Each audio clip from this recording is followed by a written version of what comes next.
ಮಗನೇ ಅದು ಹೋಗ್ಲಿ. ಭಸ್ಮ ತಂದ್ರೆ ಆಯ್ತಲ್ಲಪ್ಪ, ಇನ್ನು ನನಗೆ ಯಾವ ಕೆಲಸ? ಮುಂಜಾನೆಯ ಭಸ್ಮಲೇಪನ ಕಾರ್ಯಕ್ರಮ ಆಯ್ತು, ಇನ್ನು ಮಧ್ಯಾಹ್ನಕ್ಕೆ ಬೇಕಲ್ಲ ಮಗನೇ. ಆದ್ದರಿಂದ ಮಧ್ಯಾಹ್ನಕ್ಕೆ ಬೇಕಾಗುವಷ್ಟು ಭಸ್ಮವನ್ನ ಇನ್ನು ತೆಗೆದುಕೊಂಡು ಬಾ. ಬೂದಿಯವರು ಒಂದೇ ಕೆಲಸ ಅಪ್ಪ, ನನಗೆ ಬೂದಿಯವರು ಒಂದೇ ಕೆಲಸ ಅಪ್ಪ. ಕೆಲಸ ಮಾಡು, ಮುಂದೆ ಮಾಡೋಣ.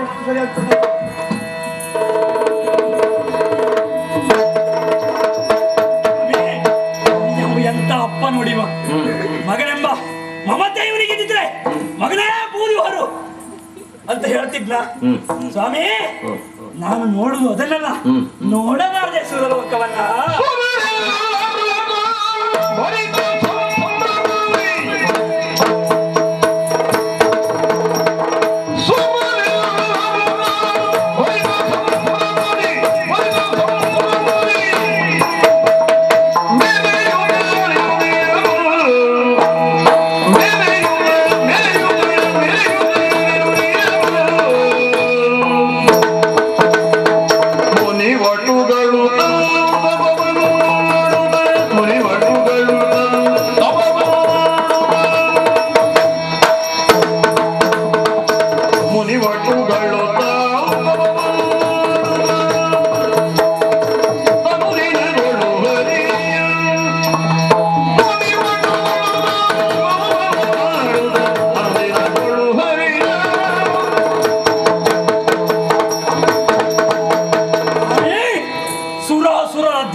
ಇಂದು ನಿನ್ನೆಯದಲ್ಲ, ಇತ್ತೀದೇವಿಯ ಸುತರಾದ ಈ ದಾನವರು ಇವರಿಗೆ ಸಲ್ಲಬೇಕಾಗಿದ್ದ ಸಾಮ್ರಾಜ್ಯವನ್ನು ಅದಿತಿಯ ಮಕ್ಕಳು ಆ ದೇವತೆಗಳು ಆಳುವುದಂದ್ರೇನು ಇದನ್ನು ಪ್ರತಿಭಟಿಸಲು ತೆರಳಿದಂತ ನಮ್ಮವರನ್ನೆಲ್ಲ ಆ ಸುರಪಾದ ಕೊಂದು ಮುಗಿಸಿ ಸುರಲೋಕ ತನ್ನ ಹಕ್ಕಿನದ್ದು ಎಂದು ಮೆರೆದಾಡ್ತಾ ಇದ್ದಾನೆ.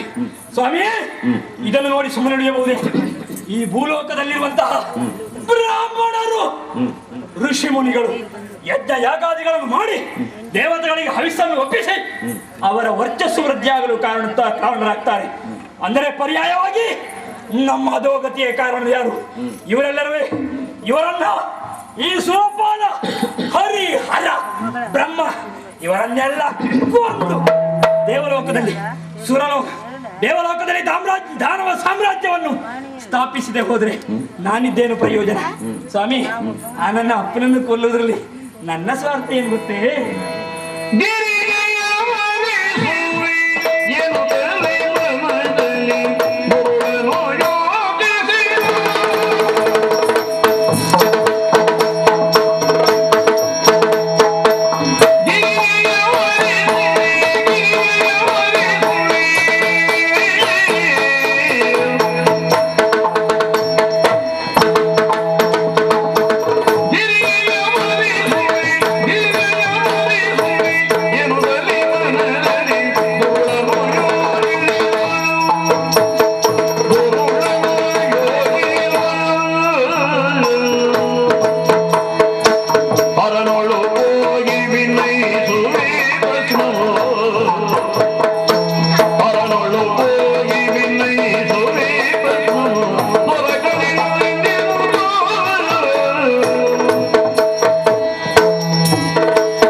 ಸೌಂದರ್ಯ ರಾಶಿಯಿಂದ ಕಂಗೊಳಿಸುತ್ತಾ ಇದ್ದಾಳೆ ಆ ನನ್ನ ಅಪ್ಪನ ಹೆಂಡತಿ ಗಿರಿಜೆ. ಇವನಾದ್ರೂ ಇರ್ಲಿಕ್ಕೆ ಮನೆ ಉಂಟ ಅವನಿಗೆ? ಸ್ಮಶಾನದಲ್ಲಿ ಇವನ ವಾಸಸ್ಥಳ. ತೊಳ್ಲಿಕ್ಕೆ ಆಭರಣ ಉಂಟ? ಇಲ್ಲಪ್ಪ. ಚರ್ಮವನ್ನೇ ಮಾನ ಮುಚ್ಚಿಕೊಳ್ಳಲು ಉಪಯೋಗಿಸ್ತಾನೆ. ತೊಳ್ಲಿಕ್ಕೆ ಆಭರಣ ಉಂಟ? ಇಲ್ಲಪ್ಪ. ಮಾನವರ ಸುತ್ತ ಕಪಾಲಗಳನ್ನೇ ರುದ್ರಾಕ್ಷಿ ಅಂತ ಧರಿಸಿಕೊಂಡವ. ಮಾನವರ ಸುತ್ತ ಕಪಾಲದ ಬೂದಿಯನ್ನ ಮೈಗೆ ಲೇಪಿಸಿಕೊಂಡ. ಇಂಥ ಗತಿಗಟ್ಟವನಿಗೆ ಅಷ್ಟು ಚಂದದ ಹೆಂಡತಿ ಯಾಕೆ ಸ್ವಾಮಿ? ಆ ನನ್ನ ಅಪ್ಪನನ್ನು ಕೊಂದು ಮುಗಿಸಿದರೆ ಯಾರು ದಿಕ್ಕಿಲ್ಲದಂತ ಆ ಗಿರಿಜೆ ನನ್ನನ್ನು ಒರಿಸಾಳೆ, ಖಂಡಿತವಾಗಿ ಒರಿಸ್ತಾಳಂತೆ. ಅದು ಹೌದು. ಆ ನನ್ನ ಅಪ್ಪನನ್ನು ಕೊಲ್ಲೋ ಬಗೆಯಾದ್ರೆ ಹೇಗೆ? ಏನ್ ಮಾಡ್ಲಿ ಏನು ಸದ್ದಿಲ್ಲದೆ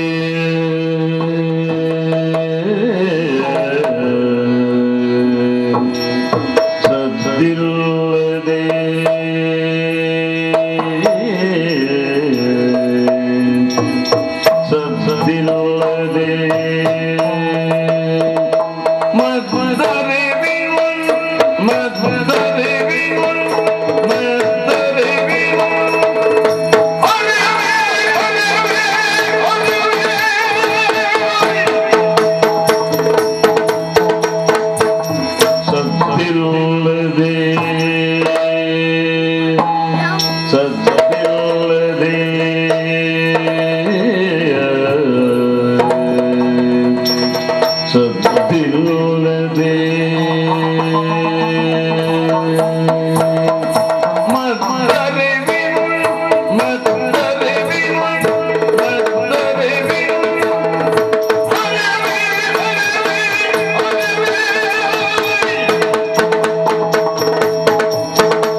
ಕೊಡು ಅಂದ್ರೆ ಖಂಡಿತ ಅವನನ್ನ ಜೀವ ಸಹಿತ ಬಿಡ್ಲಿಕ್ಕಿಲ್ಲ.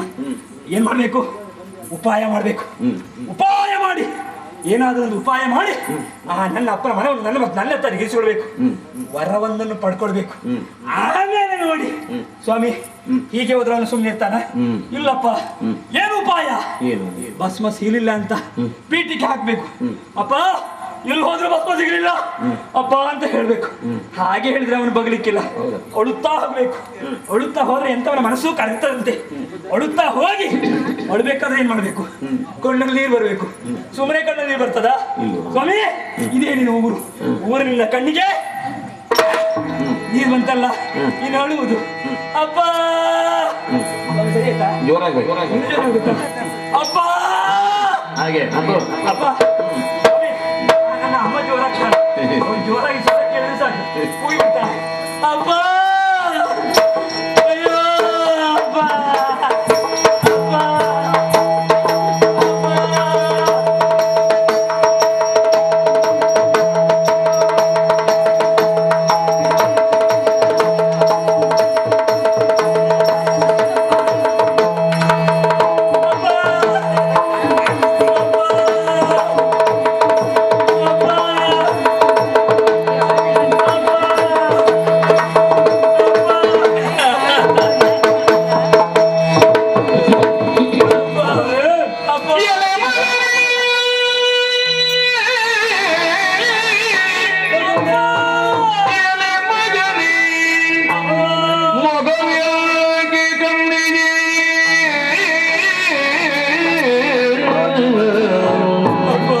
ಎಲೆ ಮಗನೇ ಮೊದಲಾಗಿ ತಂದಿದೆ ಶಿಲುಬೆ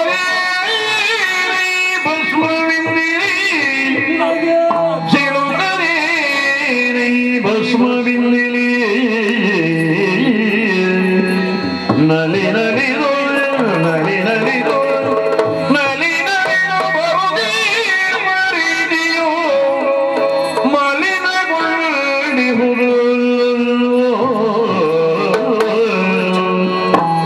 ಮಗನೇ ಮಗನೇ ಮಗನೇ ಮಗನೇ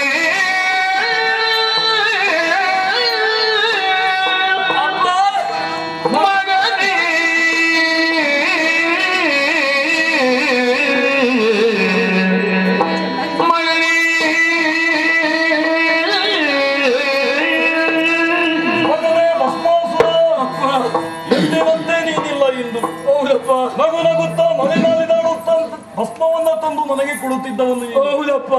ಆದರೆ ಇಂದು ಯಾಕೆ ಮಗನೇ ಹೀಗೆ ನಿನ್ನ ಮುಖಾರವಿಂದ ಕಂದಿ ಹೋಗಿದೆಯಲ್ಲ? ಅರವಿಂದ ಏನಾಯ್ತು ಕಂದ? ಅಪ್ಪ ಏನಾಗಿದೆ ಹೇಳು ಮಗನೇ. ಅಪ್ಪ ನನ್ನ ಕಥೆ ಏನು ಹೇಳ್ಬೇಕಪ್ಪ? ಏನಾಯ್ತು ಕಂದ?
ಅಪ್ಪ ತಿರುಗಿ ತಿರುಗಿ ತಿರುಗಿ ತಿರುಗಿ ತಿರುಗಿ ಮುಂದೇನಾಯ್ತು ಹೇಳು ಮಗನೇ. ತಿರುಗಾಡಿದಪ್ಪ. ಹಾ. ಎಲ್ಲಿ ಹೋದ್ರು ಭಸ್ಮ ಸಿಗಲಿಲ್ಲ ಅಪ್ಪ. ಹಾ. ಅಪ್ಪ ಯಾಕಂದ್ರೆ ಅಪ್ಪ ಸಾಯ್ಲಿಲ್ಲ, ಭಸ್ಮ ಸಿಗ್ಲಿಲ್ಲ. ನೋಡಿಲ್ಲ ಸ್ವಾಮಿ ಹೇಳುದು ಅಪ್ಪ ಸಾಲಿಲ್ಲ ಭಸ್ಮ ಸಿಗ್ಲಿಲ್ಲ ಅಂದ್ರೆ ನೀವು ಸಾಲಿಲ್ಲ ಭಸ್ಮ ಸಿಗ್ಲಿಲ್ಲ. ಅಪ್ಪ ಅಪ್ಪ ಪಾರ್ವತಿ, ಅವನಿಗೆ ಸಿಟ್ಟು ಬಂದಿದೆ. ಏ, ಸುಮ್ನೆ ಹೇಳು ಆಚೆ, ನಂಗೆ ಕೇಳ್ತದೆ, ಇಲ್ಲೇ ಮತ್ತೆ ಮಾತಾಡು. ನಿನಗೆ ಎಷ್ಟು ಜನ ಬೇಕು ನಿನಗೆ? ಪಾರ್ವತಿ ನೀನು ಸ್ವಲ್ಪ ಸುಮ್ಮನೆ ಮತ್ತೆ ಏನೆಲ್ಲ ಹೇಳ್ತಾನೆ ನೋಡಿ, ನೀವು ಸಾಲಿಲ್ಲ ಅಂತೆ ಭಸ್ಮ ಸಿಗ್ಲಿಲ್ಲ ಅಂತೆ. ಆತ ಇನ್ನು ಸಣ್ಣ ಹುಡುಗ, ತಲೆ ಮೇಲೆ ಹೊತ್ತು ಕೂತು ಅವನಿಗೆ ಮಾತನಾಡ್ಲಿಕ್ಕೆ ಸರಿಯಾಗಿ ಬರುವುದಿಲ್ಲ. ಏನೋ ಹೊರೆ ಎಲ್ಲ ನಾನೇ ಹೇಳಿಕೊಡ್ಬೇಕು. ಅಪ್ಪ, ಸರಿಯಾಗಿ ಹೇಳಿಕೊಡಿ ಮತ್ತೆ ಏನೆಲ್ಲ ಹೇಳ್ತಾನೆ. ಅವನಿಗೆ ಏನೋ ಹೊರೆ ಜಾಸ್ತಿ ಬಿದ್ದಿದೆ ಅಪ್ಪ. ಸಿಟ್ಟು ಬರ್ತಾ ಉಂಟು. ಭಸ್ಮಾಸುರ, ಏನೊಂದು ಮಗನೇ ನಿನ್ನ ಮಾತಿನ ಅರ್ಥ? ಆಯ್ತಾ? ಆ, ನಿನ್ನ ಮಾತಿನ ಅರ್ಥ ಏನಯ್ಯ? ಅಪ್ಪ ಹಾಗಲ್ಲಪ್ಪ. ಹಾಗಾದ್ರೆ ನಿನಗೆ ನಿನಗೆ ಹೇಳು, ಆಮೇಲೆ ಮಾತಾಡು. ನೀ ಏನ್ ಹೇಳಿದ್ರೆ ಗೊತ್ತಾಗುದಿಲ್ಲ. ಸ್ವಲ್ಪ ಸುಮ್ಮನೆ ಇರಿ. ಮತ್ತೆ ಏನ್ ಹೇಳ್ಬೇಕಲ್ಲ ಬೇಗ ಹೇಳ್ಬೋದು. ಹೇಳೋಣ, ಏನು ಹೇಳೋಣ, ಏನು ಸರಿಯಾಗಿ ಕೇಳೋಣ. ಅಪ್ಪ ಮಗನೇ. ಅಪ್ಪ ಅಮ್ಮನ ಕಡೆ ಸಮಾಧಾನಿಸು. ಈಗ ಅದು ನೀನ್ ಹೇಳುದು ಬೇಡ ಗೊತ್ತಾಯ್ತಾ?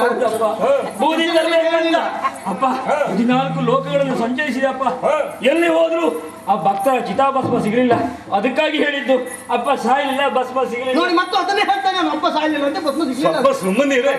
ಅವ್ನು ಎಷ್ಟು ಬಾರಿ ಹೇಳ್ಬೇಕಂತಾನೆ, ಅಪ್ಪ ಸಾಲಿಲ್ಲ ಭಸ್ಮ ಸಿಗ್ಲಿಲ್ಲ ಅಂತ. ನಿಮ್ಗೆ ಚಂದ ಆಯ್ತು ಅನ್ಸುತ್ತಾ? ಹಾಗಲ್ಲವೋ? ಹಾ ಅಪ್ಪ ಯಾರು ಸಾಯಲಿಲ್ಲ, ಭಸ್ಮ ಸಿಗಲಿಲ್ಲ ಅಪ್ಪ. ಹಾಗೆ ಹೇಳು. ಬಿಟ್ಟ ಬದ ತುಂಬಿಸ್ಲಿಕ್ಕೆ ನೀನ್ ಇದ್ದೀಯಲ್ಲಪ್ಪ. ನೀನು ಬಿಟ್ಟ ಹೋಗೋ ಆಯ್ತಾ? ಮತ್ತು ಸ್ಮಶಾನವನ್ನು ಶೋಧಿಸುವುದನ್ನು ಬಿಟ್ಟು ಇಲ್ಲಿಗೆ ಯಾಕೆ ಬಂದೆ? ಅಪ್ಪ ದೃಢ ಸಂಕಲ್ಪ ಮಾಡಿದ್ದೇನೆ.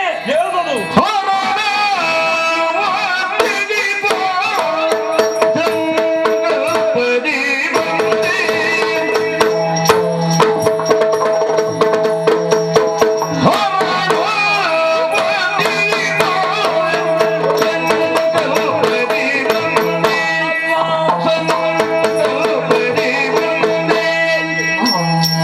ಮರಳಿಗೆ ಆಜ್ಞೆಯ ಕೊಡುವೇಗ ತಂದೆ.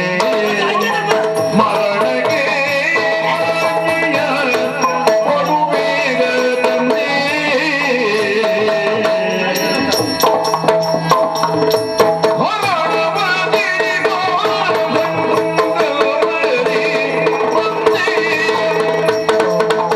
ಓ ಅಪ್ಪ ಭಸ್ಮಾಸುರ, ನಾನು ಭಸ್ಮವನ್ನು ತಾರದೆ ಹಾ. ನಿನ್ನ ನಿತ್ಯ ಕರ್ಮಕ್ಕೆ ಭಂಗ ಉಂಟಾಯ್ತಲ್ಲಪ್ಪನ. ಹಾ. ಅದಕ್ಕಾಗಿ ಹಾ. ಕರ್ತವ್ಯ ಚ್ಯುತನಾದ ನಾನು ನೀನು ಬದುಕಿರಬಾರ್ದಪ್ಪ. ದಿನೇ ದಿನ ಸಾಹಿತ್ಯ ಸ್ವಲ್ಪ ಸ್ವಲ್ಪ ಒಂದು ಸಾಹಿತ್ಯ ಅಂತ ಹೇಳುದು. ಒಂದ್ ಚೂರು ಸಾಯೋದಕ್ಕಿಂತ ಒಂದೇಳು ಸಲ ಸತ್ರ ಒಳ್ಳೇದಲ್ಲಪ್ಪ. ಅದನ್ನ ನೋಡು. ನಾನು ಆಗ್ಲೇ ಸಾಯ್ತಿದ್ದೆ ಅಪ್ಪ. ತೊಂದ್ರೆ ಏನಂತ ಬೇಕು? ನೀನು ಇನ್ನೂ ಇದ್ದೀಯಲ್ಲಪ್ಪ. ನೋಡಿ ನೋಡಿ ಹೇಳೋದು ನೋಡಿ, ನೀವು ಹಿಂಗೆ ಇದ್ರಿ ಅವ್ರು ಸಾಹಿತ್ಯ ಅಲ್ಲ ನಿನ್ನ ಆಜ್ಞೆಯನ್ನು ಪಡೆದುಕೊಂಡೇ ಸಾಯುವಂತ ಬಂದಿದ್ದೇನೆ ಅಪ್ಪ. ನಾ ಬದುಕುದಿಲ್ಲ. ಮಗನೇ, ದುಃಖಿಸಬೇಡ ಕಂಬ, ದುಃಖಿಸಬೇಡ. ಮರಳ ಭಸ್ಮಾಸುರ. ಮರಳ ಭಸ್ಮಾಸುರ. ಮರಿದೆ ದುಃಖಿ ಪುರಿ. ಮರಿದೆ ದುಃಖಿ ಪುರಿ.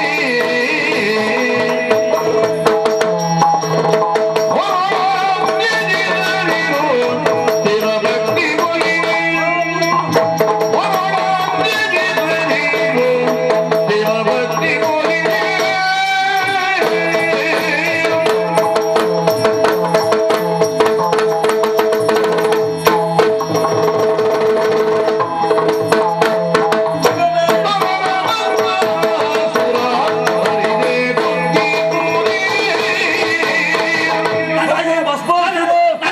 ಸಮಾಧಾನ ತಾಳಯ್ಯ, ಸಮಾಧಾನ ತಾಳು ಮಗನೇ. ಸಾಯ್ತೇನೆ ಮಗನೇ ಭಸ್ಮಾಸುರ, ಅಪ್ಪ. ಬರೀನೇ ದುಃಖಿಸಬೇಡ. ನಿನ್ನ ಚಿಂತೆಗೆ ಕಾರಣ ಭಸ್ಮ ಸಿಗಲಿಲ್ಲವೆಂಬುದು. ಹೌದಪ್ಪ. ಮಗನೇ, ಕರ್ತವ್ಯ ಚ್ಯುತನಾದಂತೆ ನಾನು ಯಾಕೆ ಬದುಕಬೇಕಿನ್ನು? ಅಪ್ಪನ ಆಜ್ಞೆಯನ್ನ ಸಾಯ್ತಾನಂತೆ ಸಾಯ್ತಾನಂತೆ ಅವ್ನು ಹೇಳೋದು. ಸ್ವಲ್ಪ ಸುಮ್ಮನೆ ಇರಿ.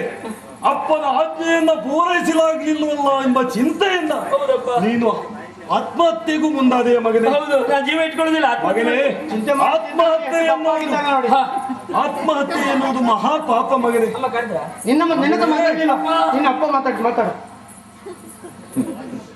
ಮಗನೇ, ಆತ್ಮಹತ್ಯೆ ಎನ್ನುವುದು ಮಹಾಪಾಪ. ಆದ್ದರಿಂದ ಅಂತಹ ಆತ್ಮಹತ್ಯೆಗೆ ಮನ ಮಾಡಬೇಡ ಕಂದ.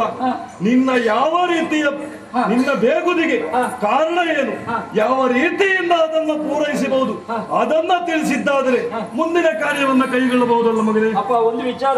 ಏನು ಮಗನೇ? ನನ್ನ ನೀವು ಭಕ್ತಿಗೆ ನೀನು ಒಲಿದಿದ್ದೀಯಾ? ನಿಜ ಮಗನೇ. ಒಲಿದದ್ದು ಹೌದಾದ್ರೆ ಅಪ್ಪ ನೀನು ಒಂದು ವರವನ್ನು ನನಗೆ ಕರುಣಿಸಬೇಕು. ಯಾವ ವರ? ಎಂತಹ ವರದಿಂದ ನಿನ್ನ ಮನದ ಬೇಗುದಿ ಕಡಿಮೆಯಾಗುವುದು ನಾನು ಹೇಳ್ತೇನೆ. ಅದನ್ನ ತಿಳಿಸು.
ಬೇರೆ ಏನು ಅಲ್ಲಪ್ಪ. ಏನದು ಮಗನೇ? ಇದುವರೆಗೆ ನಾನು ಪಟ್ಟಂತಹ ಕಷ್ಟ, ಅಯ್ಯೋ ಎಷ್ಟು ಲೋಕವನ್ನು ಸಂಚರಿಸಿದವನು, ಎಲ್ಲಿ ಹೋದ್ರೂ ನನಗೆ ಭಸ್ಮ ಸಿಗ್ಲಿಲ್ಲಪ್ಪ. ಇದಕ್ಕೊಂದು ಉಪಾಯ ಕಂಡುಕೊಂಡಿದ್ದೇನೆ. ಏನು ಮಗನೇ? ನಿಮಗೆ ಧಾರಾಳವಾಗಿ ಭಸ್ಮ ಸಿಗಬೇಕು, ಖಂಡಿತವಾಗಿಯೂ ನನ್ನ ತಿರುಗಾಟವು ತಪ್ಪಬೇಕು. ಅಂದ್ರೆ ಅರ್ಥಾತ್ ನನ್ನ ಶ್ರಮ ಕಡಿಮೆ ಆಗ್ಬೇಕು. ನಿಜ ಅಪ್ಪ, ನೀನು ವರ ರೂಪವಾಗಿ ಅನಲ ಹಸ್ತ ಉರಿ ಹಸ್ತವನ್ನು ನನ್ನ ಪಾಲಿಗೆ ನೀನು ಕೊಟ್ಟದ್ದೇ ಆದ್ರೆ ನನ್ನ ಆಸೆ ನೆರವೇರ್ತದಪ್ಪ. ಹೌದಪ್ಪ, ನನ್ನ ಆಸೆ ನೆರವೇರುತ್ತದೆ. ಮಗನೇ, ಅಪ್ಪ, ನಿನ್ನ ಆಸೆ ನೆರವೇರಬೇಕಿತ್ತು. ಹೌದಪ್ಪ, ಉರಿಯ ಹಸ್ತವನ್ನು ಗ್ರಹಿಸಬೇಕು. ಅದು ಹೇಗೆ ಗೊತ್ತುಂಟ? ಉರಿಯ ಹಸ್ತವನ್ನು ನನಗೆ ನೀನು ದಯಪಾಲಿಸಿದ್ದು ಆದ್ರೆ ನಾನು ಹೋಗ್ತೇನೆ, ಎಲ್ಲಿ ದುಷ್ಟರಿದ್ದಾರೆ ನೋಡ್ತಾನೆ ಅವರ ತಲೆಯ ಮೇಲೆ ನನ್ನ ಕೈ ಇಡ್ತೇನೆ, ಅವರು ಸುಟ್ಟು ಬೂದಿ ಆಗ್ತಾರೆ, ಅವರನ್ನು ನಾನು ತರ್ತೇನೆ, ಆ ಬೂದಿಯನ್ನು ನಾನು ತರ್ತೇನೆ, ಅದನ್ನು ನೀನು ಲೇಪಿಸಿಕೊಳ್ತಿ. ಅಪ್ಪ, ಇದರಿಂದ ನಿನ್ನ ಕರ್ಮಕ್ಕೆ, ನಿತ್ಯ ಕರ್ಮಕ್ಕೆ ಭಂಗ ಬರುವುದಿಲ್ಲಪ್ಪ. ದುಷ್ಟರನ್ನು ದಹಿಸುವ ಕೆಲಸ ನನಗೆ, ಉತ್ತಮವಾದ ಚಿತಾಭಸ್ಮ ನಿನಗೆ. ಹೇಗೆ ಉಪಾಯ ಹೇಗಮ್ಮ? ನಿನ್ನ ವರವೇನೋ ಉನ್ನತವಾದುದು, ಆದರೆ ಒಂದು ವಿಚಾರ ಮಗನೇ. ಏನಪ್ಪ?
ಏನು?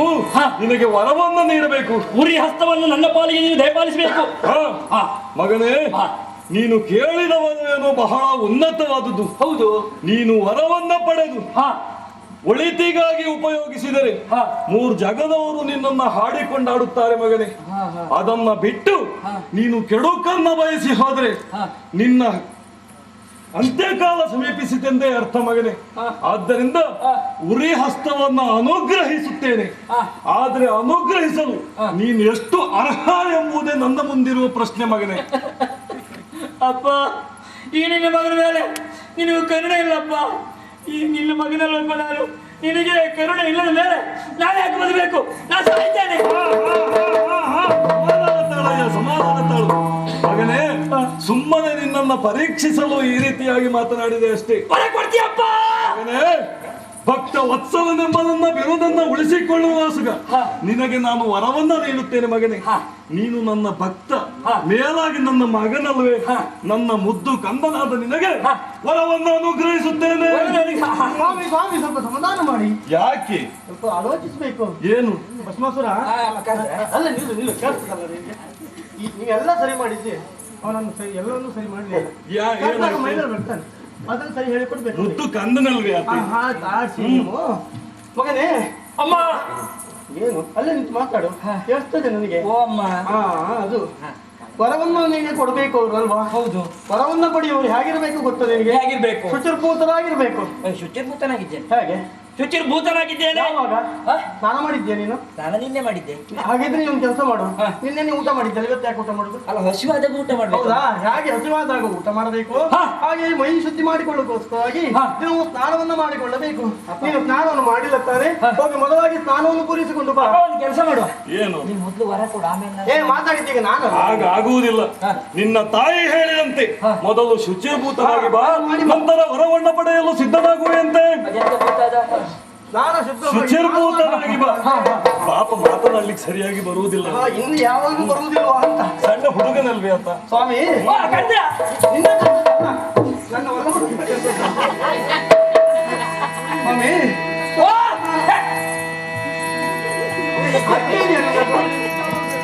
ನನ್ನ ಮಾತನ್ನು ಆಲಿಸಬೇಕು ಸ್ವಾಮಿ. ಏನು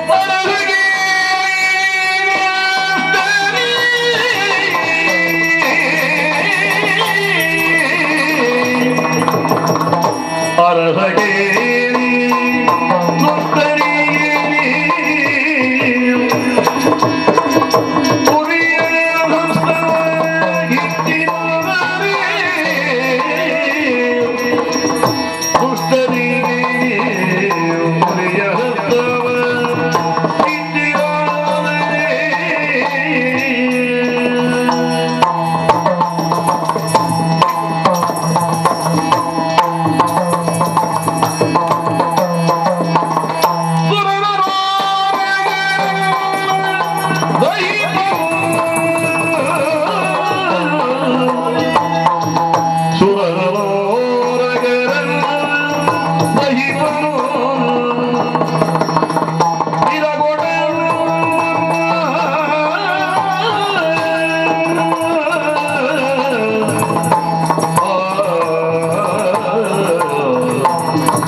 ವರವನ್ನು ಕೊಡುವ ಒಂದೇ ಮನೆ ಸಿದ್ಧರಾಗಿ ನಿಂತಿದ್ದೇನೆ. ಆದ್ರೆ ವರವನ್ನು ಕೊಡುವ ಮೊದಲು ನಾವು ಸ್ವಲ್ಪ ಆಲೋಚಿಸಬೇಕಲ್ಲ ಸ್ವಾಮಿ. ಏನೇ ಅದು? ನಾವು ಕೊಟ್ಟಂತಹ ದಾನ ಯಾವುದೇ ಆಗಿರಲಿ ಅಪಾತ್ರರಿಗೆ ದಾನ ಮಾಡಬಾರದಂತೆ. ಅದರಿಂದ ಕೊಟ್ಟವರಿಗೂ ಪಡೆದುಕೊಂಡವರಿಗೂ ಕೆಟ್ಟದ್ದಾಗ್ತದಂತೆ. ನೀವೀಗ ಆ ದುಷ್ಟನಾದಂತಹ ಆತ್ರಿ ಮೊದಲೇ ಆಶ್ರಯ ಸ್ವಭಾವವನ್ನು ಮೈಗೂಡಿ ಹುಟ್ಟುವಾಗಲೇ ಮೈಗೂಡಿಸಿಕೊಂಡಿದ್ದಾನೆ ಅಂತ ಅಂತವನಿಗೆ ನೀವೀಗ ವರವನ್ನು ಕೊಟ್ಟಿರಿ ಅಂತ ಆದ್ರೆ ಆ ವರ ಬಲಾನ್ವಿತನಾಗಿ ಆತ ಎಲ್ಲರನ್ನು ಹಿಂಸಲಿಕ್ಕೆ ಪ್ರಾರಂಭಿಸ್ತಾನೆ. ಸುರ ನರ ಎಲ್ಲರೂ ಸುರ ನರ ಗರುಡ ಗಂಧರ್ವರನ್ನೆಲ್ಲ ಹಿಂಸಿಸ್ತಾನೆ. ಮತ್ತಷ್ಟು ಮಾತ್ರ ಅಲ್ಲ, ಮುಂದೊತ್ತಿ ಬಂದು ನಮ್ಮನ್ನು ಕೂಡ ಆತ ಗಳಿಸಲೇ ಬಿಡಲಾರ. ಆದ್ದರಿಂದ ನಾನು ಹೇಳ್ತಾ ಇದ್ದೇನೆ ಸ್ವಾಮಿ, ದಯವಿಟ್ಟು ಆತನಿಗೆ ವರವನ್ನು ನೀಡಬಾರದೆಂಬುದಾಗಿ ಕೇಳಿಕೊಳ್ತಾ ಇದ್ದೇನೆ. ಪಾರ್ವತಿ, ನನ್ನ ಮಗನಿಗೆ ವರವನ್ನು ನೀಡಬಾರದೆಂದು ಹೇಳುವುದೇನೆ? ಹಾಗಲ್ಲ ಪಾರ್ವತಿ, ದಾನವರನ್ನೆಲ್ಲ ದುಷ್ಟರೆನ್ನುವ ಹಾಗಿಲ್ಲ ನೋಡು. ಅದರಲ್ಲಿಯೂ ಭಸ್ಮಾಸುರ ನನ್ನ ಮಗ ಮಾತ್ರವಲ್ಲ, ನನ್ನ ಭಕ್ತನೂ ಹೌದು ತಾನೆ. ಆದ್ದರಿಂದ ಅಂತಹ ಭಕ್ತನಿಗೆ ವರವನ್ನ ಕೊಟ್ಟೇ ಕೊಡುತ್ತೇನೆ. ಯಾಕೆ?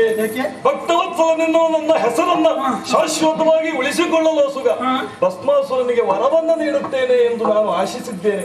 ವರವನ್ನ ನೀನೇ ನೀಡುತ್ತೇನೆ. ಸ್ವಾಮಿ, ನಿಮ್ಮ ಮಾತನ್ನು ಕೇಳುವಾಗ ಹಿಂದೆ ನಡೆದ ಘಟನೆಗಳು ನನ್ನ ನೆನಪಿಗೆ ಬರುತ್ತಾ ಇವೆ. ಏನೇ ಅದು? ಅದೇನು ಗೊತ್ತೇ? ದುರುಳರ ಹಾವಳಿಂಗಿ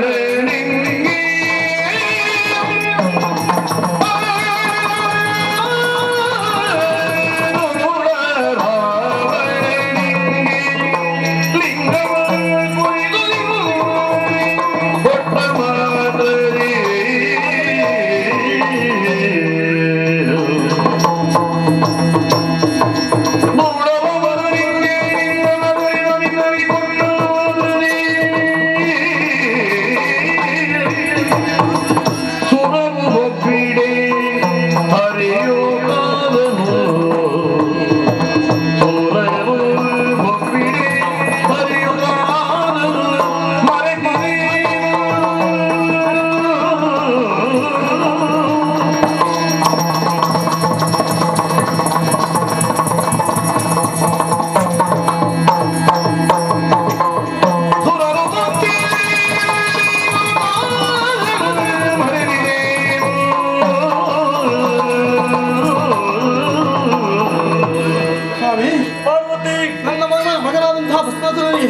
ಭಕ್ತವತ್ಸಲ ಎಂಬ ಖ್ಯಾತಿಯನ್ನೇ ಉಳಿಸಿಕೊಳ್ಳಬೇಕೆಂಬ ಉದ್ದೇಶದಿಂದಾಗಿ ವರವನ್ನು ಕೊಡುತ್ತೇನೆ ಎಂಬುದಾಗಿ ನೀವು ಹೇಳ್ತಾ ಇದ್ದೀರಲ್ಲ ಸ್ವಾಮಿ.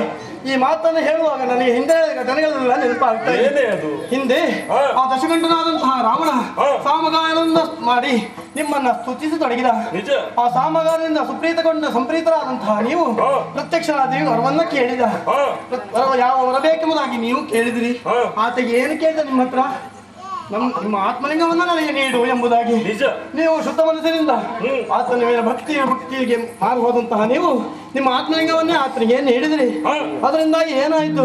ನಿಮ್ಮ ದೇವತ್ವವೇ ನಾಶವಾಗುವಂತಹ ಸಂದರ್ಭ ಬಂದದಗಳಿಂದಲೇ ಹೇಳಿ. ಅಂತಹ ಸಂದರ್ಭದಲ್ಲಿ ಆ ವಿನಾಯಕ ನಮ್ಮ ಮಾನ ಪ್ರಾಣವನ್ನು ಉಳಿಸಿದ, ಎಲ್ಲರಿಗೂ ಸುಖವಾಗುವಂತೆ ಹರಸಿದ ಕೆಲಸವನ್ನು ಮಾಡಿದ. ಅಷ್ಟು ಮಾತ್ರವಲ್ಲ, ಆ ರಾವಣ ನಿಮ್ಮ ಬಲವನ್ನು ಪಡೆದುಕೊಂಡು ದುಷ್ಟನಾಗಿ ಆಸುರೇಯ ಪ್ರವೃತ್ತಿಯನ್ನು ಮೈಗೂಡಿಸಿಕೊಂಡು ಅಧರ್ಮದಿಂದ ಲೋಕವನ್ನ ಕಂಗೆಡಿಸುತ್ತಿದ್ದಂತಹ ಸಂದರ್ಭದಲ್ಲಿ ರಾಮನ ಅವತಾರವನ್ನು ತಾಳಿ ಆತನನ್ನು ವಧಿಸಿದ ಅಲ್ಲವೇ? ಆದುದರಿಂದ ದಾನ ಅಪಾತ್ರರಿಗೆ ಕೊಡಬಾರದು ಎಂಬುದಾಗಿ ಹೇಳ್ತಾ ಇದ್ದೇನೆ. ದಯವಿಟ್ಟು ಅಂತಹ ವಿಪರ್ಯಾಸಕ್ಕೆ ಎಡೆ ಮಾಡಿ ಕೊಡಬಾರದಾಗಿ ಕೇಳಿಕೊಳ್ತಾ ಇದ್ದೇನೆ ಕಾಂತ. ಪಾರ್ವತಿ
ಯಾಕೆ ಮೊದಲಾಗಿ ನಾನು ಹೇಳಿಲ್ವೇ?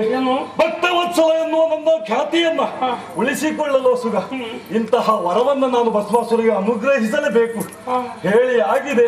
ಅದೋ ನೋಡು, ಅತ್ತಗಡೆ ಸ್ನಾನ ಮಾಡಿಸಿ ಬರ್ತಾ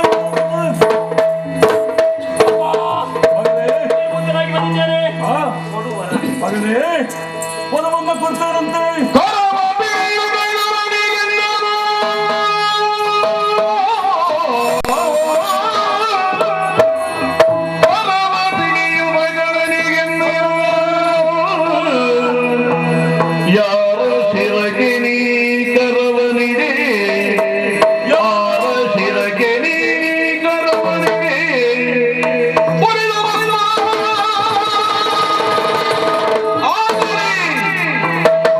What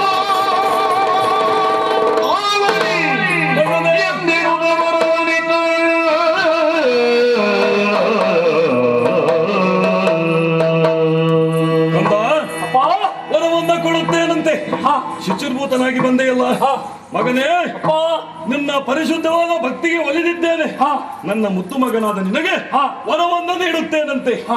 ಯಾರ ಶಿರದ ಮೇಲೆ ಇಂದಿನಿಂದ ನೀನು ಕೈಯನ್ನ ಇಡುತ್ತೀಯೋ ಅಂತವರು ಸುಟ್ಟು ಉರಿದು ಭಸ್ಮವಾಗಿ ಹೋಗಲಿ. ಬೇಕಾದಂತ ಭಸ್ಮವನ್ನು ತೆರವು ಮಗನೇ.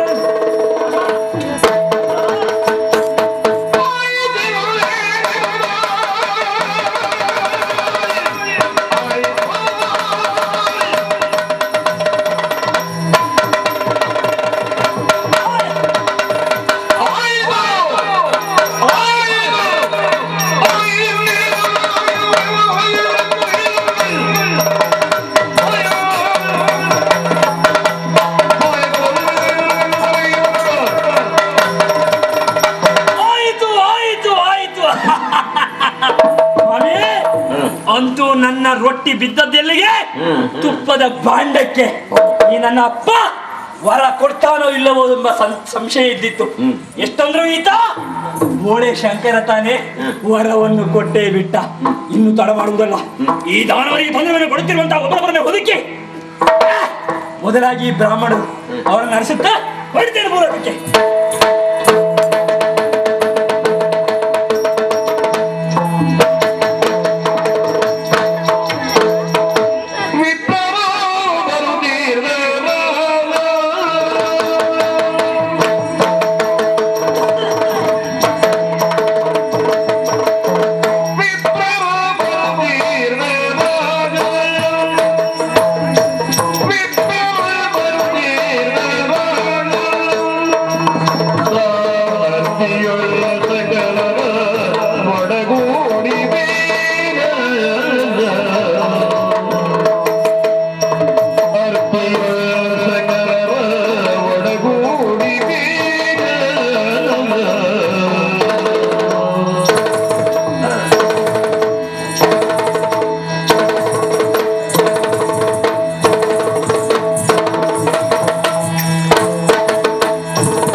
ಇಲ್ವಲ್ಲ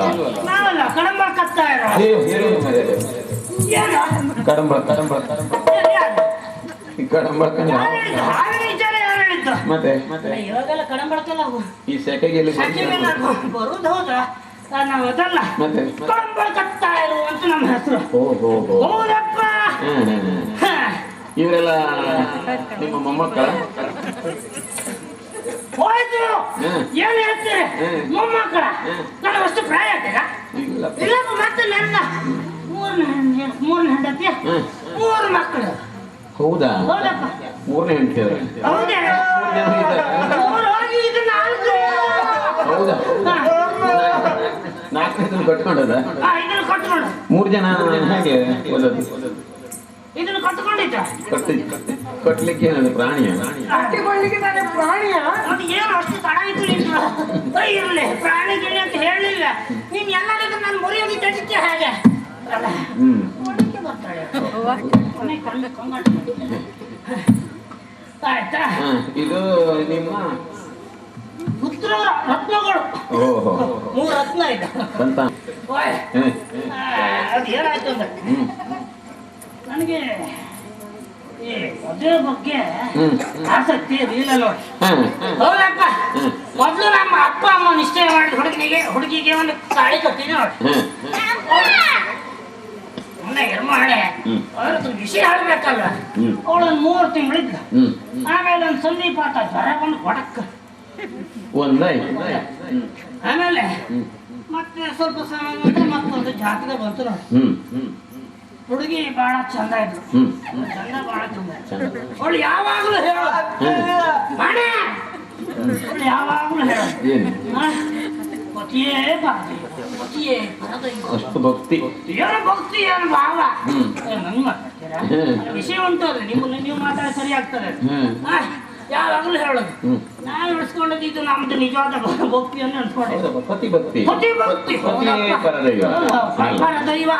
ನಾವು ಮಾತ್ರ ಅವಳಿಗೆ ದೈವ, ಅವಳು ದೈವ ಬೇರೆ ಉಂಟು. ಪರ ನೀವು ಪರದೈವ, ನಾವು ಪರದೈವ. ಅವಳು ದೈವ ನಂಬಿಕೊಂಡು ಬಂದ ದೈವ ಬೇರೆ. ಹೌದಾ? ಹೌದಪ್ಪ. ಗೊತ್ತಾದ ಮೇಲೆ ತಡ ಮಾಡ್ಲಿಲ್ಲ, ಕುತ್ತಿಗೆ ದೈವಕ್ಕೆ ಅವಳು ತಪ್ಪಿದೆ.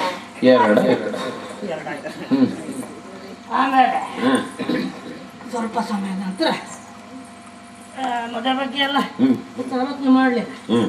ಮತ್ತೆ ಒಂದು ಸಂಬಂಧ ಬಂತು. ಈ ಚಂದದ ಹುಡುಗಿಯೂ ಬೇಡ ಏನು ಬೇಡ ಅಂತ. ಭಾರ್ಯ ರೂಪವತಿ ಶತ್ರು, ಅದು ಶತ್ರು ಭಯಂಕರ ಶತ್ರು ಅಂತ. ಅವಳು ಬೇಡ ಅಂತ ಕೊನೆಗೆ ಚಂದದವ್ರು ಬೇಡ ಏನು ಬೇಡ ಅಂತ ಒಂದು ಹುಡುಗಿನ ನೋಡಿದೆ ನಾನು. ಸಾಧಾರಣ ಹುಡುಗಿ ನೋಡಿದೆ. ಅವಳು ಈ 2 ಮಕ್ಕಳನ್ನು ಬಿಟ್ಟು ಓಹೋ ಅವರ ಸಂತಾನ ಇದು. ಇವನ್ನೆಲ್ಲ ಹೇಗೆ ಸುಧಾರಿಸ್ತೀರಿ? ನಮ್ಮ ಕರ್ಮ, ಪ್ರಾರಬ್ಧ ಕರ್ಮ. ನೀನು ಇಷ್ಟು ದೊಡ್ಡ ಮಾಡಿ ನೀನು ಅಮ್ಮ ಬೇಕು ಅಂದ್ರೆ ಎಂತ ಮಾಡಿ ನಿನಗಿನ ಕೂದೆ ಪ್ರಾಯ ಬಂತೀನಿ. ಆಮೇಲೆ ನಿಮ್ಮಂತವರೆಲ್ಲ ಹೇಳಿ ಶುರು ಮಾಡಿದ್ರು, ರಾಮಣ್ಣ ಅಂತವರು. ಮತ್ತೆ ನೋಡ್ರೆ ನಿಮ್ಗೇನು ಪ್ರಾಯ ಆಗ್ಲಿಲ್ಲ, ನೀವ್ ಯಾಕೆ ನನ್ನ ಮದುವೆ ಆಗ್ಬಾರ್ದು ಅಂದ್ರ ನಮ್ಗೆ ಈ ಕರ್ಮ ಇದೆ, ಮನೆಯ ಮೇಲೆ ಮಾಡ್ಲಿಕ್ಕೆ ಬೇಕು. ಅದಕ್ಕೋಸ್ಕರ ಇವಳನ್ನ ಕಟ್ಟಿಕೊಂಡೆ ನೋಡಿ. ಓ, ಇದು 4ನೇ ಚಂದ ಇದ್ದಾರೆ. ಆದ್ರೆ ಸಣ್ಣ ಪ್ರಾಯ ಸಣ್ಣದವ್ರು ಬಾರಿ ಹೋಗೋದ. ಏನ್ ಸ್ವಾಮಿ ನೀವು ಹೀಗೆ ಹೇಳ್ತೀರಿ? ಚಂದ ಇದ್ದವರೇ ನಾವು ಕಟ್ಕೊಂಡಿದ್ದಪ್ಪ. ಸಣ್ಣ ಪ್ರಾಯ, ಸಣ್ಣ ಪ್ರಾಯ ಹೌದು. ಪಾಪ ಪಾಪ ನೀವೇನು ಅಷ್ಟು ಇದು ಮಾಡೋದ? ಇವ್ರು ನೋಡಿ, ಇವ್ರಿಗೆ ಒಂಥರ ಕುಸು ಯಾರಿಗೆ ಸಿಕ್ಕುದಿಲ್ಲ ಇದು. ಆಯ್ತಾ? ಇವಳನ್ನು ಕಟ್ಟಿಕೊಂಡೆ ನೋಡಿ. ಇವಳ ಜಾತಕದಲ್ಲಿ ಗಂಡ ಸಾಯೋ ಯೋಗ ಉಂಟು. ನನ್ನ ಜಾತಕದಲ್ಲಿ ಉಂಟಲ್ಲ, ನಿಮ್ಗೆ ಹೇಳ್ಬೇಕಾ? ಇದು 4ನೇ, 3 ಇದು 4ನೇ. ಹೆಂಡತಿ ಸಾಯೋ ಯೋಗ ಉಂಟು. ಯಾರು ಮೊದಲು ದೋಣಿ ಹತ್ತಾರೆ ನೋಡ್ಬೇಕು. ಜಾತಕದಲ್ಲಿ ಜಾತಕ ಈಗ ಏನ್ ಮಾಡೋದು ಹೇಳಿ? ಅದು ಹೌದು. ನೀವೆಲ್ಲ ಹೊರಟದ ಇಲ್ಲಿಗೆ? ನಿಮ್ಗೆ ವಿಷಯ ಗೊತ್ತಿಲ್ಲ. ನಮ್ಮ ಬಚ್ಚ ಬ್ರಹ್ಮಸ್ವಾಮೀಜರಲ್ಲಿ ಚಂಡಿಕಾ ಶಾಂತಿ, ಆಮೇಲೆ ಅದನ್ನ ಮುಗಿಸ್ಕೊಂಡು ಮಾತಾಡೋದಕ್ಕೆ ಹೋಗ್ಬೇಕು. ಅಯ್ಯೋ, ಒಂದು ಗಳಿಗೆ ನನಗೆ ಗುರ್ಸತ್ತಿಲ್ಲ. ಹೌದಾ? ಹೌದಪ್ಪ. ಹೌದು, ನಾನು ಒಬ್ಬನೇ ಹೋಗ್ತೇನೆ ಅಂದ್ರೆ ಇವರೆಲ್ಲ ಬಿಡ್ಬೇಕಲ್ಲ. ನೀವು ಒಬ್ಬರೇ ಹೊರಡುವ ಆಲೋಚನೆ. ನಿಮ್ಗೆ ವಿಷಯ ಗೊತ್ತಿಲ್ವಾ? ಏನು? ಅಯ್ಯೋ, ನೀವು ಎಲ್ಲಿದ್ದೀರಿ? ಈ ಊರವರೆಲ್ಲ ಹೆಡ್ಕೊಳ್ಬಿಟ್ಟಿದ್ದಾರೆ ಪರಮೇಶ್ವರ ಅಪ್ಪನಿಗೆ. ಏನ್ ಮಾಡ್ತಿದ್ದ? ಅಯ್ಯೋ, ನೀನು ಕುತ್ತಿಗೆ ಏನ್ ಮಾಡೋದು ಹೇಳಿ? ಒಟ್ಟು ಗುಡಿ ಗುಡಿ ಏನ್ ಮಾಡ್ತಾರೆ? ಹೇಳಿದ್ರೆ ಭಾಷೆ ಬರುವುದಿಲ್ಲ, ಎಲ್ಲ ತಂದೆ ಹಾಗೆ. ಇದೊಂದು ತೆಗ್ರೆ ಬಿಟ್ಟಿಯಲ್ಲ ಮತ್ತೆ ನಿಮ್ಮ ಹಾಗೆ ನಿನ್ಗೂ ನೀನು ಹುಟ್ಟಿದ ನಿನ್ ಜಾಗಳ ಏನಾಗ್ತಿತ್ತು ಕಾಣ್ತಿದ್ದ ನೋಡ ನೋಡ. ಆಯ್ತಾ? ಇವರೆಲ್ಲ ನಾನ್ ಬರ್ತೇನೆ ಹೊರಟರ. ವಿಷಯ ಅಂದ್ರೆ ಈ ಭಸ್ಮಾಸುರನಿಗೆ ಒಂದು ಈಶ್ವರನಿಗೆ ಭಸ್ಮದಲ್ಲಿ ಒಂದು ಮಗ ಹುಟ್ಟಿದಾನಂತೆ. ಭಸ್ಮಾಸುರ ಅಂತ ಅನ್ನೋದು. ಇವ ಈಶ್ವರ ಈಶ್ವರನ ಹತ್ರ ಹೊರಗೆ ಹೇಳೋದು. ಇವ ಅಗ್ನಿ ಹಸ್ತ ಕೊಟ್ಟಿದಂತೆ ಹೀಗೆ. ಹೌದಪ್ಪ. ಅವ ಯಾರ ತಲೆ ಮೇಲೆ ಕೈ ಇಟ್ಟರು ಸುತ್ತು ಭಸ್ಮ ಆಗೋದಂತೆ. ಮತ್ತೆ ನಿಮ್ಮ ನೋಡಿ ನಮ್ಮ ಲೆಕ್ಕದಲ್ಲಿ ಒಳ್ಳೇದಾಯ್ತು. ನಮ್ಗೆ ಬೇಕಾದಷ್ಟು ಬಜ್ಜಾರ ಗೊತ್ತಿಲ್ಲ, ಬೇರೆ ಜನಗಳು ಹಾಕಿ ಕಳಿಸ್ಬೇಕೀಗ ಏನಾದ್ರು. ಹೌದಾ? ನನ್ಗೊಂದು ವಿಚಾರ, ನಮ್ಮ ವಿಚಾರ ಗೊತ್ತಿಲ್ವಾ ನಿಮ್ಗೆ? ನಾ ಭಯಂಕರ ಜ್ಯೋತಿಷ್ಯ ಅಲ್ವಾ? ಹೌದಾ? ಹೌದಪ್ಪ. ಇವೆಲ್ಲ ನಮ್ಮ ಜ್ಯೋತಿಷ್ಯ ಕರ್ಮದಲ್ಲೇ ಹುಟ್ಟಿದವು. ನೋಡಿ ಗೊತ್ತಾಗುದಿಲ್ಲ ಒಂದೊಂದು. ಹೌದಪ್ಪ. ನಮ್ಗೆ ಜ್ಯೋತಿಷ್ಯ ಗೊತ್ತುಂಟು, ಮಂತ್ರವಾದಿ ಎಲ್ಲ ಗೊತ್ತುಂಟು. ಹೌದಪ್ಪ. ನಮ್ಮದು ಮಂತ್ರ ಭಸ್ಮ ಉಂಟು. ಚಿಟ್ಬುದಿ. ಹೌದಪ್ಪ. ಬೂದಿ ಹಾಕಿದ್ರೆ ಭಸ್ಮಾಸುರ ಬಿಡಿ ಒಂದು ಸತ್ತನ ಪೂರ ನಿರ್ಮೂಲ ಆಗೋಗ್ಬಿಡ. ಅಪ್ಪ ಇರ್ಬೋದು ಅಲ್ವಾ? ನನ್ನ ಅಪ್ಪ ಕೊಟ್ಟು ಬೂದಿ ಅದು ಮಂತ್ರದ ಬೂದಿ ಹೌದು ಏನಾದ್ರು ತೊಂದ್ರೆ ಬಂದ್ರೆ ಮಗನ ಈ ಭಸ್ಮವನ್ನು ಹಾಕಿ ಬಿಡು ಅಂತ ಹೇಳಿದ್ದಾರೆ ಹೌದಪ್ಪ ಯಾರ ತಲೆ ಮೇಲೆ ಹಾಕಿದ್ರೆ ಯಾರ ತಲೆ ಮೇಲೆ ಹಾಕಿದ್ರು ಸುಟ್ಟು ಭಸ್ಮ ಹೌದಾ? ಹೌದಪ್ಪ ಮತ್ತೆ ನಮ್ಮನ್ನ ಭಸ್ಮ ಸುಮ್ಮನೆಲ್ಲ ಹೆದರಿಕೆ ಇಲ್ಲಪ್ಪ ಆದ್ರೂ ಇವರೆಲ್ಲ ಹೊರಟಿದ್ದೀಗ ಇವ್ರು ಒಬ್ರೊಬ್ರು ಬಿಡ್ಲಿಕ್ಕೆ ಇಲ್ಲಲ್ಲ ಹೌದು. ಭಸ್ಮ ಹಸಿರ ಸಿಕ್ಕಬೇಕು ನಮ್ಮ ಕೈಗೆ ಆ ಪಾಪಿ ನನ್ನ ಮಗ ಅವನು ಭಸ್ಮ ಮಾಡೋದು ನಾವೇ ನೋಡಿ ವಿಶೇಷ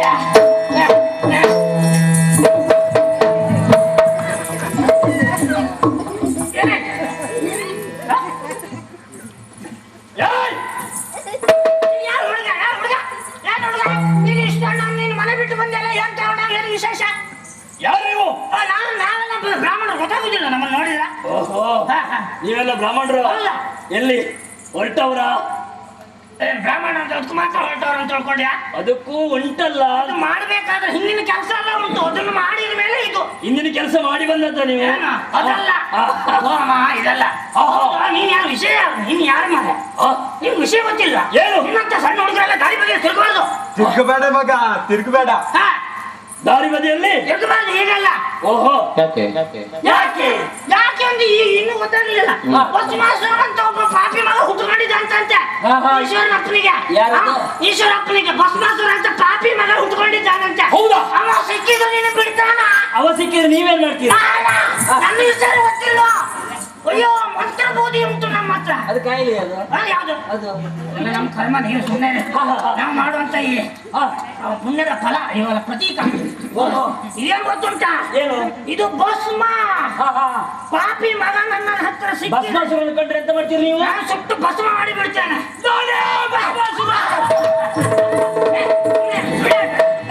ನಾವು ಮದುವೆ ಹೆದ್ದುಕೊಂಡಿದ್ದೇವೆ ಇಲ್ಲೆಲ್ಲ ಭಸ್ಮಾಸುರ ಅಂತ. ನೀನೆ ಅನುಮಾನ ಉಂಟಾ? ನೀನೇ ಭಸ್ಮಾಸುರ